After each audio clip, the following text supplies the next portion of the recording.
The European Union clearly wants to push us towards something very serious. Look at what the NATO Secretary General said yesterday. We must prepare for a war of the same scale as our grandparents and great-grandparents lived through, meaning the world wars. Except that the Third World War would be thermonuclear, meaning with at least 500 million deaths. Is that what we truly want, or do we just want to resume a somewhat normal and calm dialogue with a country called Russia? Paris witnessed a powerful show of public anger as thousands of demonstrators poured into the streets for a national march for peace.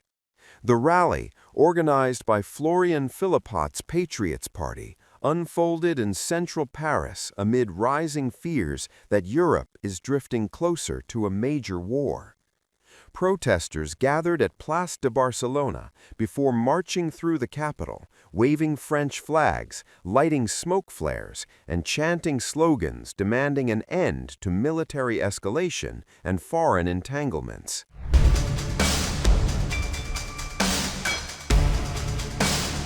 Placards carried through Paris sent a blunt message to the French leadership. Banners read, "Stop NATO's warmongering," "Frexit," and "Macron, we will not die for Ukraine." Demonstrators accused NATO and the European Union of dragging France toward a conflict they say ordinary citizens do not want. Footage showed long columns of marchers moving through the streets as chants for peace, sovereignty, and dialogue echoed across the city. Addressing the crowd, Patriots Party leader Florian Philippot warned that Europe was heading toward a dangerous turning point. He said European institutions were pushing nations toward a conflict of historic proportions. Philippot cited recent comments by NATO's Secretary General warning that Europe must prepare for a war comparable to the world wars of the last century. He questioned whether Europeans truly wanted such a future, or whether dialogue with Russia remained possible. I can never be reassured by von der Leyen, Macron, Merz, Starmer. These people deeply worry me as they don't live for their people's interest or their common good. They live for, they have other agendas, both ideological and personal, so I cannot be reassured by them. And Macron has never reassured me, not during COVID, nor on any subject, so I have no reason to be reassured by him, as I'm very worried about these people, and I hope that the people will be able to get rid of them politically as soon as possible. So. I couldn't possibly say what their true intention is behind it, but I believe there's an excessiveness and a lack of appropriate gravity among Western leaders today that is simply not worthy of a head of state. I don't think we are sliding into a war conflict because thanks to the election of Mr. Trump and Vladimir Putin, there will be no war, actually. No, I am not worried. I think reason will prevail, and that the people in Europe who want war will no longer be a factor by then. This is absolutely not sensible. It's even less so because the former was improperly dismissed, and this general, I don't know, he only has the name since he's under Macron's thumb. He was chosen by Macron, so no, it's absolutely not sensible. It worries me more than today because they keep wanting it, They keep wanting it, they keep talking about it because it interests them, because it's in the interest of only these people and certainly not in the interest of the European people. Why should we be forced to lose our children while they won't lose theirs for something that means absolutely nothing? And all for a Russia that never even declared war on us?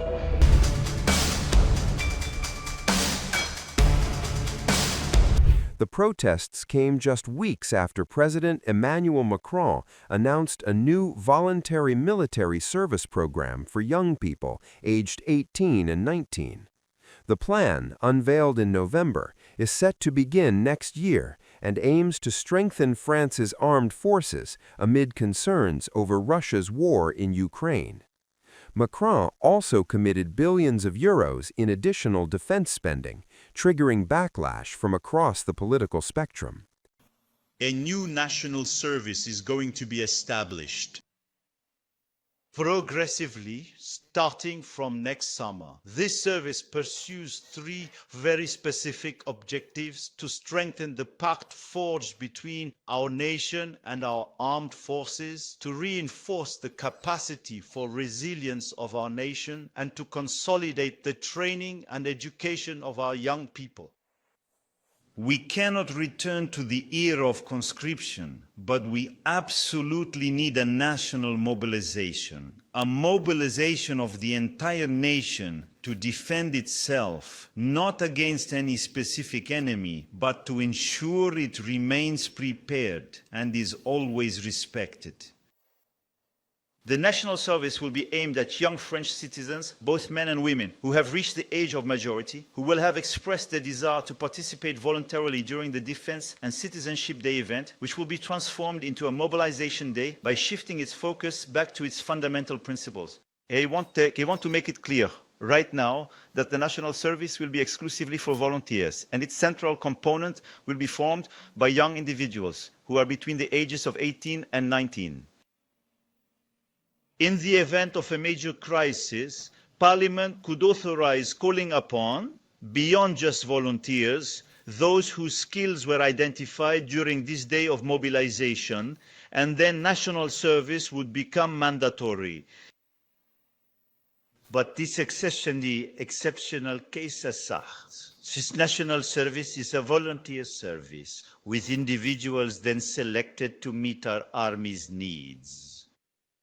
Tensions intensified further after France's new army chief warned the nation must prepare for the possibility of losing its children in a future conflict. The comment sparked outrage and deepened public anxiety over where Europe's security path is heading. France now plans to significantly expand its reservist force while doubling defense spending by 2027. As European leaders warn of looming threats and prepare for long-term confrontation, the streets of Paris sent a starkly different message. For many demonstrators, the fear is no longer hypothetical. They say Europe is standing at crossroads between escalation and dialogue, between war preparation and peace.